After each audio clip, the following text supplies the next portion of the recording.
Hello, it's September 2022 and this is just a quick ideas video about the fact that I don't just use the original power supply in my Cromemco Z2, but I actually also use a PC power supply.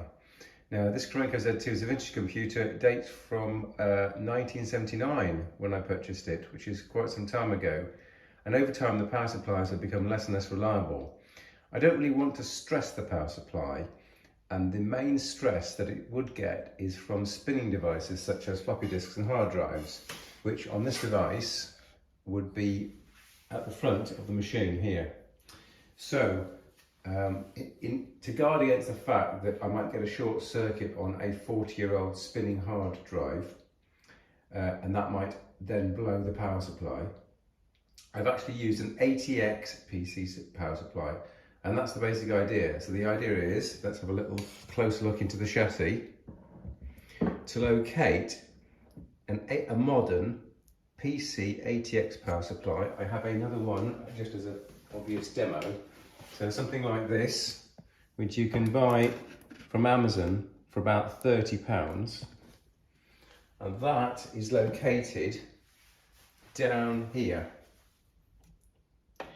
And that is producing all the 5 and 12 volts for all the front end equipment here.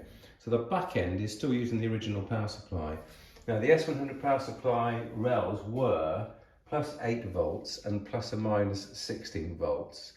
And the idea was that those power rails would then go to each board, and each board's got its onboard regulator to down it to 5 volts and 12 volts.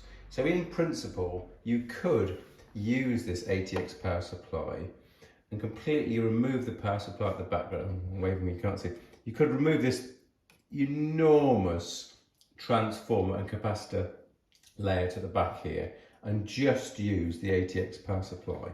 But I haven't done that. I'm waiting for the power supply to go pop, and then I'd have to rewire this power supply to feed the correct rails on the S100 bus. But that's not necessary yet, but as a precautionary measure, like I say, all the spinning devices, all the heavy current devices are fed from the ATX power supply.